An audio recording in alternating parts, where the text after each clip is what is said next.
By 2026, Florida will have more retirees than teenagers, and somehow, everyone's still crowding the same 5 towns. That's the world as it is. Same headlines, same zip codes, same price spikes. But what nobody tells you is Florida has retirement towns hiding in plain sight, cheaper, calmer, and weirdly functional until the hype machine skips them. So we're going where nobody scrolls. Inland, bypassed, occasionally judged unfairly. One of these towns sits higher than most of Florida, and insurance companies quietly love it. Another peaked 100 years ago, and that failure saved it. Are you retiring for peace or for bragging rights? Stick around. Like the video if you enjoy secrets. Subscribe if you'd rather retire before everyone else ruins it. Let's break it down.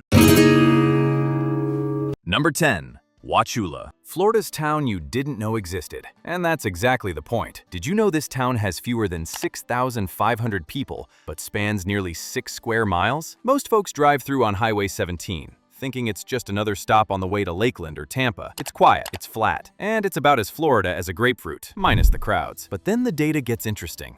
Wauchula's median home price sits around $180,000, nearly half the Florida average. Rent, barely scraping $950 per month for a 2-bedroom. Crime rates hover below the state average, surprising for a rural hub, and employment is anchored in agriculture, small manufacturing, and surprisingly resilient local services. So, yes, you can live in Florida without being sold a $4 latte and a Wi-Fi selfie spot. The consequence? Wauchula is invisible, until you realize that's exactly why it works. Retirees here don't fight for parking or wait in line for brunch. Insurance costs are low, traffic is a joke, and the lifestyle? Predictable, reliable, and oddly comforting. The downside? If you crave culture, nightlife, or artisanal everything, you'll have to drive 45 minutes, and maybe wish you hadn't. And if you think Wauchula is quietly charming, wait until we hit the next town. This one peaks 100 years ago and somehow became Florida's best-kept secret. Seriously, why does every Florida town insist on painting everything pastel?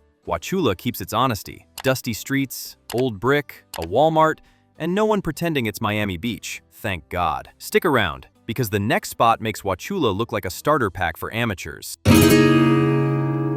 Number 9. Perry. Perry, Florida smells like pine, paper, and honesty. And that's not a metaphor. This is a mill town in the Big Bend, where retirees don't arrive by accident. They arrive because nothing here is pretending. No beach branding, no lifestyle slogans. Just work, land, and space to breathe. But then the numbers quietly start behaving. Median home prices hover around $165,000 to $175,000. Rent averages $850 to $950, not per room, per place. Crime sits near the state average, lower for violent incidents than you'd expect from a working town. Property taxes? Among the lowest in North Florida. And here's the twist. The paper mill didn't kill Perry, it stabilized it. Jobs stayed, utilities stayed public. The town didn't hollow out. Turns out having an actual economy is underrated. Living here means fewer choices, but also fewer traps. No bidding wars, no insurance panic spirals. The emotional trade-off? You don't arrive in Perry. You settle into it, slowly, intentionally. If you need novelty every weekend, you'll itch. If you want predictability, you'll sleep better. Can we talk about the bugs? Because Perry bugs don't mess around. These aren't, oh, cute Florida nature bugs. These are unionized.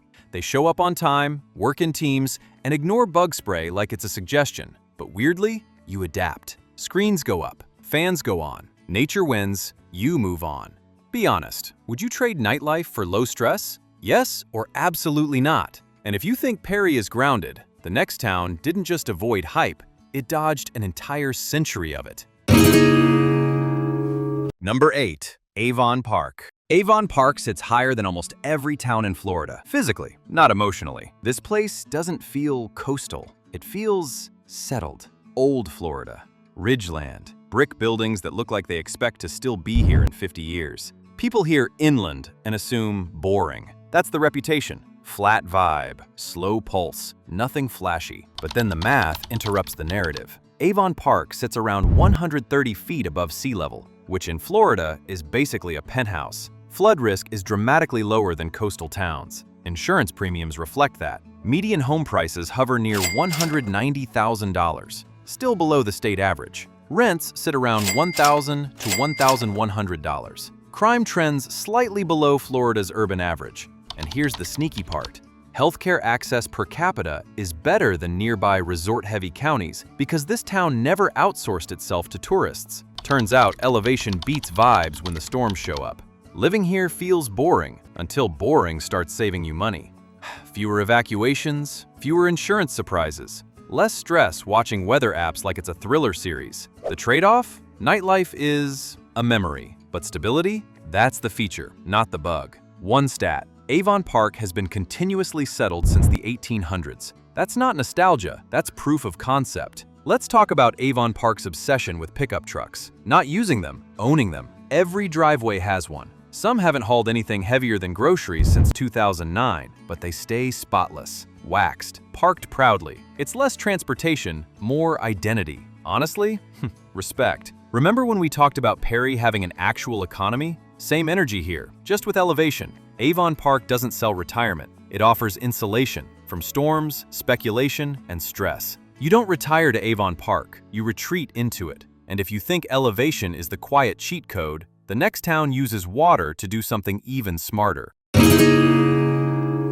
Number 7. Arcadia. Arcadia feels like a town that time negotiated with and reached a truce. Old brick, cowboy boots, courthouse energy. People assume it's stuck, rural, maybe even struggling. You hear inland Florida and picture boredom with humidity, but then the data starts misbehaving. Median home prices hover around $175,000 to $185,000. Rents average $900 to $1,050. Cost of living lands roughly 15% below the Florida average. Violent crime? Lower than several coastal, safe towns with better PR. And here's the odd upside. Arcadia sits along the Peace River, which correlates with higher daily outdoor activity among older residents. Walking, paddling, fishing. That's not tourism, that's routine. Turns out, sunshine plus movement beats vitamin supplements. Living here changes your nervous system. Seriously, fewer errands, fewer alerts, fewer reasons to rush. The emotional cost? You won't impress anyone at dinner parties. The payoff? Your blood pressure doesn't spike every time you leave the house. Miami locks its doors with cameras and codes. Arcadia locks them with trust. And statistically, it works better than you'd expect. Let's talk about Arcadia's love affair with pickup trucks pulling trailers, pulling other trailers. It's like vehicular nesting dolls. Nobody's in a hurry. Nobody's apologizing. You just sit there, watching logistics unfold in real time, questioning every life choice that made you impatient. Eventually, you relax, against your will. Arcadia doesn't entertain you. It regulates you. That's the trade. You give up stimulation and gain equilibrium. And if you think a river can quietly reshape a town, wait until you see what happens when highways do the opposite. Number 6. Live Oak. Live Oak doesn't brag. It shrugs. It's pitched as the sensible sibling of San Antonio, close enough to borrow the culture, far enough to return it before things get loud. A town built on cul-de-sacs, commute logic, and the belief that excitement is optional after 30. People move here to get ahead, or to stop running. Sometimes both, in the same U-Haul. Let's ground this. Population, approximately 16,000. Small city energy, big HOA confidence. Cost of living, roughly 8 to 10% below the US average. Groceries won't hurt you. Utilities might flirt with you in summer. Median home price, about $280,000. Affordable, but not steal. You're paying for predictability and square footage. Average rent, $1,400 to $1,600 for a 2-bedroom. You're not renting cool, you're renting calm. Crime. Violent crime sits below national average. Property crime creeps above it. Translation, you're safe, but lock your car, always. Live Oak doesn't employ ambition, it hosts it overnight. Most residents commute into San Antonio for healthcare, military-adjacent work, logistics, or whatever pays benefits and doesn't ask too many questions. Live Oak is financially responsible in the same way beige is a color. Technically correct, emotionally neutral. This place gives you margin, financial breathing room, emotional quiet, a life where nothing blindsides you, because nothing really shows up uninvited. But the cost is momentum. If you don't bring curiosity with you, Live Oak won't manufacture it. Days can blur, comfort can harden. You might wake up 5 years later with great credit and no stories. This town won't ruin you, it also won't rescue you from yourself. Why does everything here feel aggressively practical? Every errand is optimized. Every building is a rectangle. No one's chasing beauty, just parking. You won't stumble into magic here. You'll schedule it, between errands, before traffic. And honestly, respect. But sometimes I want a place that accidentally surprises me, not one that files everything under functional. Picture it. Early morning. Warm air already awake, lawn sprinklers ticking like clocks, coffee in hand. No rush, no noise, just space, and the faint sound of someone else's truck starting a life exactly like yours. And if you think Live Oak plays it safe, the next place bet the house on chaos and somehow won. Number 5. Quincy. Quincy looks like a town that used to matter, and that makes people nervous. Brick streets, big houses, courthouse pride. The vibe says former importance. Most folks assume it peaked, stalled, and never recovered. Southern, slow, polite in a way that feels suspicious. But then the backstory flips the script. Quincy was once one of the richest per capita towns in the US, thanks to tobacco money. When that collapsed, the town didn't boom again. It froze. Median home prices now sit around $160,000 to $170,000. Rents average $850 to $1,000. Cost of living runs about 20% below the Florida average. Violent crime is lower than several flashier North Florida cities. And the real upside? Historic housing stock with modern utilities, because nothing got redeveloped into nonsense. Turns out missing every trend is a form of discipline. Living in Quincy feels like stepping into a paused timeline. Financial pressure drops, so does urgency. The emotional trade-off? You won't feel up and coming. The benefit? You won't feel chased by it either. Jacksonville locks down blocks with sirens. Quincy locks them down with porch lights, and somehow reports fewer problems. Quincy has opinions about speed, as in, don't. Traffic lights here are more suggestion than command. You will wait, for no visible reason. At first, it's annoying. Then you realize nobody's mad, nobody's honking. It's not inefficiency, it's a social agreement to chill. Picture this. Late afternoon, wide porch, ceiling fan clicking. You hear nothing but wind and one distant car that isn't in a hurry. You exhale without realizing you were holding it. Would you live somewhere that peaked before you were born? Yes or no? Be honest. Number 4. Palatka. Palatka sits on one of the most important rivers in America, and somehow nobody cares. That's the reputation. Bypassed, rough around the edges, a place people pass through, not to. You hear Palatka and think, faded river town, wrong side of growth. Missed its moment, but then the numbers quietly disagree. Median home prices hover around $175,000 to $185,000. Rents average $900 to $1,050. Cost of living sits roughly 15 to 18% below Florida's average. Crime? Mixed, but violent crime rates are comparable to larger inland cities with far more hype. And here's the twist. Palatka's position on the St. Johns River triggered environmental protections that limited reckless development. Stable land values instead of speculative whiplash. Turns out being ignored by investors can be a form of protection. Living here feels unfinished, in a good way. You're not paying for polish, you're paying for access. River air, wide streets, a pace that doesn't sprint. The downside? You'll notice what's missing. The upside? You'll notice what's not chasing you. Palatka has a complicated relationship with ambition. You'll see a gorgeous riverfront, and then a parking lot that looks like it gave up in 1997. It's frustrating, and then kind of refreshing. No one's pretending. No luxury fonts. No lifestyle slogans. Just reality, parked crooked. Picture an early morning walk by the river. Fog lifting, no crowds. You hear water, not traffic. Coffee still hot. Rent still reasonable. The calm isn't aesthetic, it's economic, and it lasts all day. Palatka didn't win the Florida race. It stepped off the track. That choice kept costs down and stress lower than you'd expect. And if you think a town benefits from missing one boom, the next place missed everything and somehow came out ahead.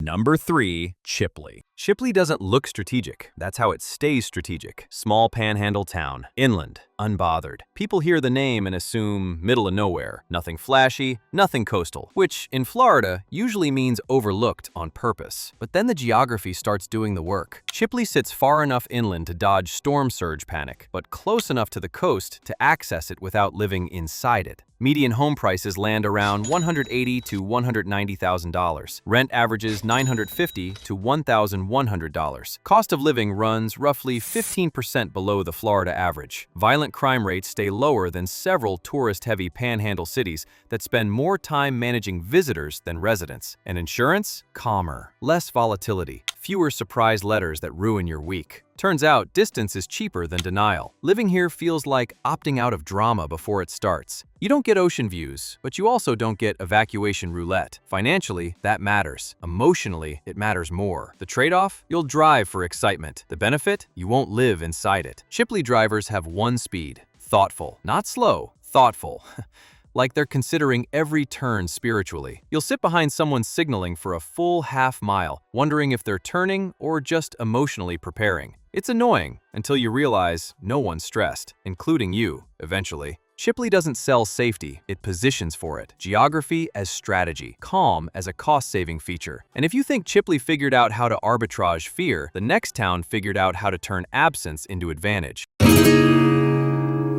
Number 2, Madison. Madison doesn't feel like Florida, and that's either a deal breaker or the entire appeal. North Florida, southern bones, front porches that still get used. People assume it's sleepy, traditional, maybe even stuck. Not a hotspot, not a headline town, just there. But then the data tilts the story. Median home prices sit around $165,000 to $175,000. Rent averages $850 to $1,000. Cost of living runs roughly 18 to 20% below the Florida average. Crime rates, especially violent crime, trend lower than many similarly sized towns. And here's the upside nobody markets. Madison has one of the highest senior volunteer participation rates per capita in the region. Churches, schools, local boards, people don't disappear here, they plug in. Turns out being needed is cheaper than being entertained. Living in Madison doesn't feel like retirement, it feels like reassignment. Financial stress drops, yes, but something else fills the gap.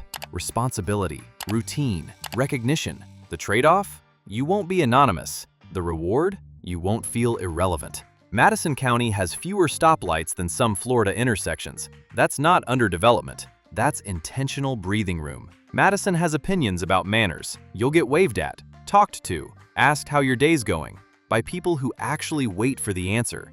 At first, it's exhausting. You're like, I just wanted milk. Then it hits you. Nobody's scrolling. They're present. It's unsettling and kind of addictive.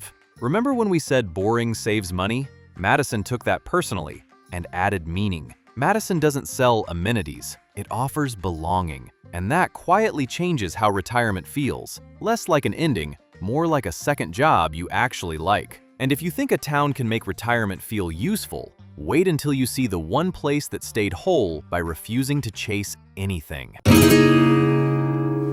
Number 1. DeFuniak Springs. DeFuniak Springs looks like a town that accidentally stayed intact. Victorian homes, brick sidewalks, a perfectly round lake that feels fake until you walk it. People assume it's quirky, maybe a little frozen in time. Cute, nice, not serious. Then the data sharpens the picture. Median home prices hover around $200,000 to $215,000. Higher than the list so far, but stable. Rent averages $1,100 to $1,250. Cost of living sits roughly 10 to 12% below Florida's average. Crime trends lower than neighboring coastal counties. And the real advantage? Historic preservation laws slowed speculative flips. Less churn, fewer shock spikes. A town protected from its own potential. Turns out, not monetizing everything immediately pays dividends. Living here feels complete. Walkable mornings, lake air, evenings that don't demand plans. You pay a little more, but you're buying coherence. The emotional return is calm without boredom, beauty without pressure. Picture a morning loop around the lake. Still water, old houses watching quietly. Coffee stays warm because you're not rushing. The stats explain it, but the feeling sells it. I moved here for a year, one Redditor wrote. That was 8 years ago. I stopped checking Zillow. DeFuniak Springs has a thing for festivals. Small ones, niche ones, events you only hear about once you're already there. You'll miss half of them, that's the point. No banners screaming at you, just life happening slightly off schedule. Like the video if you enjoy towns that didn't sell out. Subscribe if you want to retire before everyone else discovers the algorithm. This channel is basically early warnings disguised as lists.